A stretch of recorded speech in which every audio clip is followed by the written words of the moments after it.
Hello friends, இன்றைக்கி நம்ம சேனலில் சூப்பரான ராகி பாரிஜ் எப்படி பண்ணுறதுன்னு பார்க்கலாம். கேப்பை, கேழ்வரகு, ராகி, ஃபிங்கர் மில்லட் இது எல்லாம் ஒரே பொருளை தான் குறிக்குது. இப்போது இந்த பாரிஜ் பார்த்திங்க அப்படின்னா செய்கிறதுக்கு நான் 3/4 கப் அளவுக்கு ராகி எடுத்திருக்கேன். ஒருத்தருக்கு 1/4 கப்புன்னு வச்சுக்கோங்க ஒரு ஆள் சாப்பிட்றதுக்கு. ஸோ 3 பேருக்கு செய்கிறதுனால நான் 3/4 கப் அளவுக்கு எடுத்திருக்கேன். இதை 2-3 தடவை நல்லா தண்ணியில், அதுவும் குடி தண்ணீரில் நல்லா அலசிட்டு அதுக்கப்புறம் ஓவர் நைட் ஊற வச்சுருக்கேன். அரௌண்ட் 6 to 8 hours ஊற வச்சு எடுத்திருக்கேன். நான் இதை ஓவர் நைட் ஊற வச்சு செய்கிற மெத்தடை தான் ப்ரிஃபர் பண்ணுவேன். ஏன்னா அதோடைய அவுட்புட் பார்த்திங்கன்னா நல்லா பொங்கி சூப்பராக ஃப்ளஃபியாக ரொம்ப நல்லாயிருக்கும். இப்போது நம்ம ஊற வச்சதை இந்த மாதிரி ஸ்ட்ரெயின் பண்ணி எடுத்துக்கலாம். ஸ்ட்ரெயின் பண்ண வாட்டரை நம்ம யூஸ் பண்ண தேவையில்ல. ஸ்ட்ரெயின் பண்ணதை நல்லா மிக்சியில் போட்டு 3/4 கப்பு தண்ணி சேர்த்துருக்கேன். ஃபஸ்ட்டு நல்லா அரைச்சி மையாக அரைச்சி அதுக்கப்புறமேட்டு ஃபில்டர் பண்ணி அந்த பாலை மட்டும் நம்ம எடுத்துக்கணும். இப்போ இது மொதல் பால் தான். ஸோ இப்போ இதில் தங்குற அந்த சக்கையை மறுபடியும் இன்னொரு 3/4 கப் தண்ணி சேர்த்து நல்லா அரைச்சிருக்கேன். இப்போ இது பார்த்திங்க அப்படின்னா 2ஆம் பால், கொஞ்சம் தின்னாக தான் இருக்கும். இப்போ இதையும் நல்லா ஃபில்டர் பண்ணி அந்த பாலை நம்ம எக்ஸ்ட்ராக்ட் பண்ணிக்கலாம். இப்போ இந்த செடிமெண்ட் பார்த்திங்கன்னா நீங்கள் செடியெலாம் வச்சுருந்தீங்கன்னா அந்த மண்ணோடு சேர்த்து ஆட் பண்ணிவிடுங்க. செடிங்களுக்கும் சூப்பரான உரம் இது பாருங்கள், முதல் பால் 2ஆம் பால் சேர்த்து நமக்கு இவ்வளோ பால் கிடச்சிருக்கு. இப்போது இதை தான் நம்ம கொதிக்க வச்சு நம்ம கஞ்சியாக மாற்ற போகிறோம். இப்போ ஒரு நல்ல திக்கான பேஸ் இருக்கிற பால் பாத்திரம் எடுத்துக்கோங்க. இப்போ இதையுமே நம்ம வடித்து எடுத்துக்கலாம்.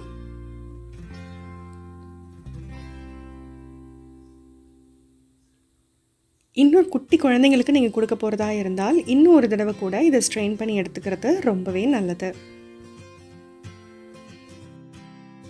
இப்போ இந்த ராகியை பொறுத்த வரைக்கும் பார்த்திங்க அப்படின்னா சிம்மிலேயே வச்சு தான் குக் பண்ணணும். இப்போ இந்த மாதிரி பீட்டர் வச்சு நான் ஏற்கனவே சொல்லியிருக்கேன், கஞ்சி வகைகள்லாம் இந்த மாதிரி பீட்டர் வச்சு நம்ம யூஸ் பண்ணோம் அப்படின்னா கட்டிகள் ஃபார்ம் ஆகிறது ஈஸியாக நம்மளால் கரைச்சி வெட்ட முடியும்.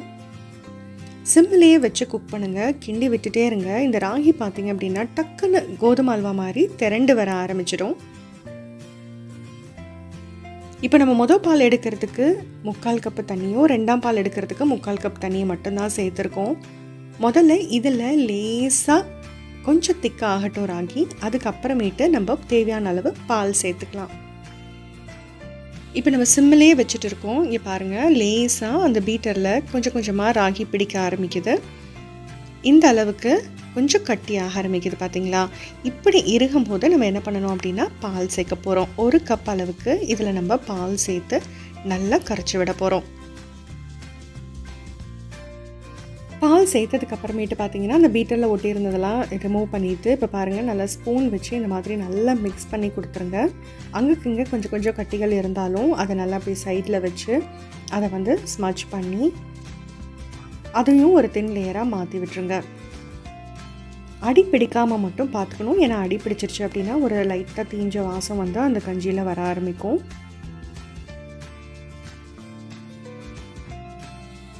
இப்போ பாருங்கள், நல்லா மிக்ஸ் ஆகிடுச்சு பாலோடு சேர்த்து, கட்டிகள் எதுவுமே இல்லை. இதே கன்சிஸ்டன்சியை அப்படியே நம்ம சிம்மிலே வச்சு கிளறி விட்டுட்டு மெயின்டைன் பண்ணிகிட்டே இருக்கலாம். இப்போ இதுக்கு தேவையான சர்க்கரையும் நம்ம சேர்த்துடலாம். நான் நாட்டு சர்க்கரை சேர்க்குறேன். இந்த நாட்டு சர்க்கரையில் காஞ்ச இஞ்சி, அதாவது சுக்கும் ஏலக்காயும் சேர்த்து அரைச்சிருக்கிறதுனால நான் 1/4 கப்புக்கு 3 டீஸ்பூன் அளவுக்கு நாட்டு சர்க்கரை சேர்க்குறேன். ஸோ 3/4 கப்புன்றதுனால 9 டீஸ்பூன் அளவுக்கு எனக்கு நாட்டு சர்க்கரை தேவைப்பட்டது.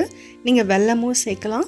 வெல்லம் சேர்க்கும் போது மண்டை வெல்லம் சேர்க்காம அச்சு வெல்லம் சேர்த்திங்க அப்படின்னா ரொம்பவே ஈஸியாக இருக்கும் நமக்கு மேனேஜ் பண்ணுறதுக்கு. ஏன்னா அதில் கசடு அவ்வளோவா இருக்காது. இப்போ இது பாருங்கள், எவ்வளோ சூப்பராக நல்லா பொங்கி வருது பாருங்கள். இந்த கன்சிஸ்டன்சியே நம்ம நல்லா உளுந்து ஆட்டும் போது நல்லா வருதுன்னு நினைப்போம் பார்த்திங்களா, அந்த அளவுக்கு நல்லா பொங்கி வரும். இதுதான் நம்ம ஓவர் நைட் சோக் பண்ணி பண்ணுறதுல கிடைக்கிற பெனிஃபிட். அவ்வளோ சூப்பராக, அவ்வளோ சாஃப்டாக மொதன்னு ரொம்ப நல்லாயிருக்கும். ரொம்ப ஹெல்த்தியான டிஷ். இதை குழந்தைங்க, நம்ம பெரியவங்களும் இந்த மாதிரி சாப்பிட்லாம். உங்களுக்கு இன்னுமே குடிக்கிற கன்சிஸ்டன்சியில் வேணும்னு நினச்சிங்க அப்படின்னா அந்த பாரேஜ் வந்து ஃபஸ்ட்டு ரெடி ஆனோன்னா ஒரு 5 நிமிஷம் அப்படியே செட்டில் ஆக விட்டுருங்க. அதுக்கப்புறமேட்டு நல்லா காய்ச்சின பால் இன்னும் 1 கப் அதோடு சேர்த்து நல்லா மிக்ஸ் பண்ணி குடிக்கிற பதத்துக்கு இதை மாற்றிடலாம். இப்போது நம்ம இன்னும் கொஞ்சம் சர்க்கரை இதுக்கு ஆட் பண்ண வேண்டியது இருக்கும். இந்த மாதிரி 1 கப் ராகி கஞ்சி மார்னிங் பிரேக்ஃபாஸ்ட்டுக்கு பதிலாக வாரம் ஒரு தடவை குடித்தா போதும். அவ்வளோ ஹெல்த் பெனிஃபிட்ஸ் நமக்கு கிடைக்கும். ராகி வந்து ஏகப்பட்ட ஹெல்த் பெனிஃபிட்ஸ் இருக்குங்க ராகியில். அதனால் கண்டிப்பாக குழந்தைங்களுக்கு மட்டும் இல்லை, இது பெரியவங்களுக்கும் ஒரு சூப்பரான ஹெல்தியான ஒரு சாய்ஸ் தான். இந்த மாதிரி இன்னும் சூப்பர் ஹெல்தி ரெசிபீஸ்க்கு நம்ம சேனலுக்கு கண்டிப்பாக லைக் பண்ணுங்கள், சப்ஸ்கிரைப் பண்ணுங்கள். தேங்க்யூ.